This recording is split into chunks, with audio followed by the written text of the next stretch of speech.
In the first episode of the Netflix series Dead to Me, we see the developing friendship of two women who meet at a grief support group after the untimely deaths of their husbands. At one point, talking about how grateful they are for their friendship, Jen says to Judy, "Thank you for not being repulsed by my version of grief." Just like people, each of the four Gospels has different versions of the grief Jesus' followers experienced after their beloved teacher died. In the version we heard today from the Gospel of John, the disciples have already seen the resurrected Jesus not once, but twice. And yet they are still grieving and agitated. They don't know what to do. And so in their agitation and uncertainty, they go back to what they know, fishing, the life they knew before Jesus called them to follow him and change their lives forever. But as is often the case, when we have been through a life-changing event, the things we knew before, things that once brought us satisfaction and purpose, are no longer the same when we go back to them.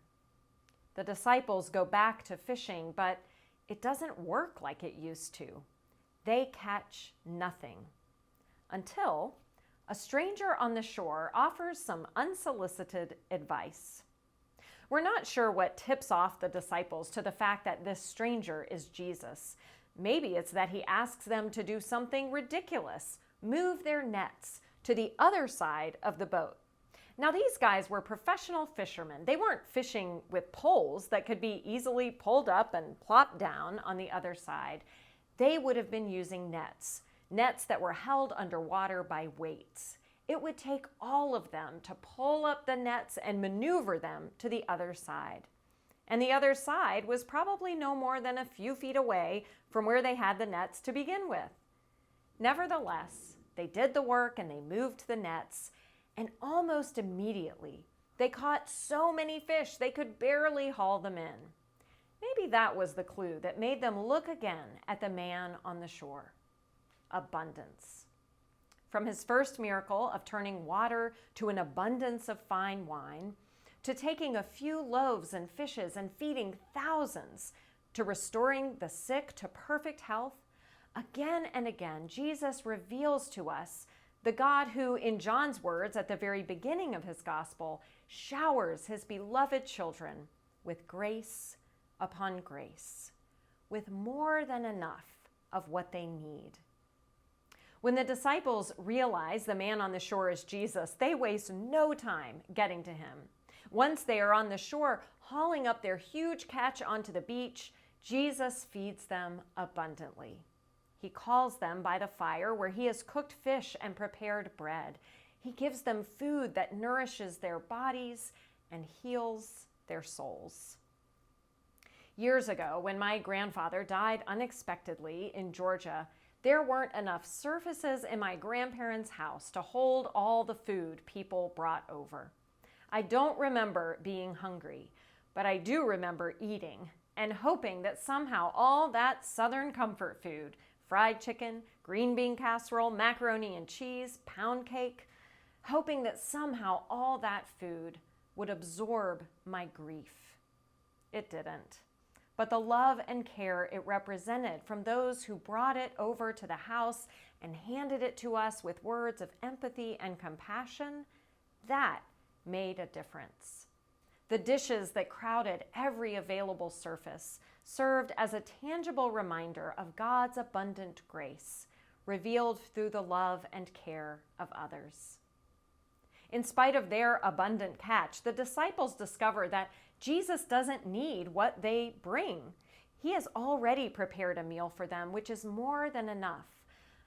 Nevertheless, he invites them to bring what they have caught, to contribute some of their fish to the meal they will share together.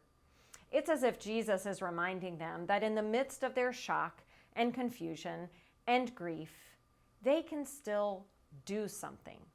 They still have something to offer, something that matters, something the world needs. It is as if Jesus knows that when faced with suffering, most of us long to do something, anything, to make it better. The 6th century was not a pleasant time to be living in Rome. The city at that point had suffered a series of invasions. Its economy was in shambles, and a bubonic plague had ravaged it. And yet, as Craig Barnes reminds us in a recent article, that century produced some of the greatest leaders of the church, including Saint Benedict, who wrote rules that monasteries still use today, and Saint Gregory, who left a monastery to become the Pope. One of Pope Gregory's great contributions as a monastic turned pope was to teach us about the value of prayer in the face of the world's suffering. The monks had learned that praying for the world was one of the most important things they could do, and they offered their prayers fervently and abundantly every day. Gregory taught that prayer begins with humility, the humility we feel when we see what he calls the agitation of the world, all the problems and suffering that we cannot, with our own efforts, solve. This humility leads us to prayer and contemplation, through which we discover the overwhelming and abundant goodness of God. This experience of God's goodness transforms our humility of agitation into a humility of gratitude, thanksgiving, that God bestows God's love and goodness on us and the world. This, Gregory says, is the journey of prayer, from humility in the face of the world's suffering to humility of thanksgiving for God's love and goodness. The disciples in today's story go fishing out of humble agitation. With Jesus gone, they don't know what else to do other than what they've always done. And the story ends with the disciples experiencing humility of gratitude. Jesus has met them where they are and given them what they needed and invited them to contribute what they can. It is impossible right now for any of us to deny the suffering in the world, which seems to come into sharper focus each day with reports of war, gun violence, division, poverty. We are all humbled by this and by our limitations in the face of suffering.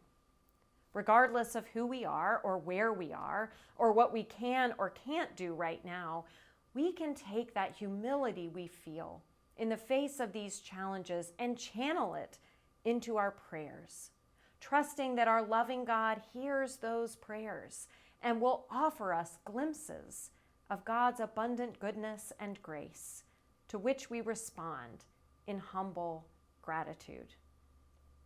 When I was in seminary, every Friday in chapel, we celebrated communion by intinction, walking forward to take a piece of bread from a common loaf and dip it into a cup of juice.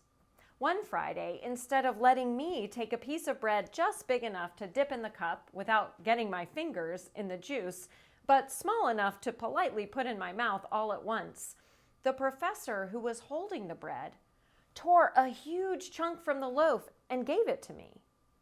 I wasn't going to refuse it, but I had no idea what to do with it. I dipped it in the cup and bit off as big a bite as I could, but that still left a good-sized chunk of bread in my hand.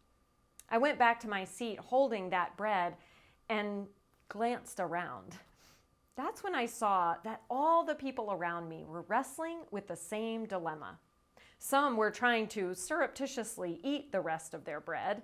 Others were nervously holding it, and I even saw one person casually drop it on the floor as if by accident. After everyone had received communion, the professor spoke.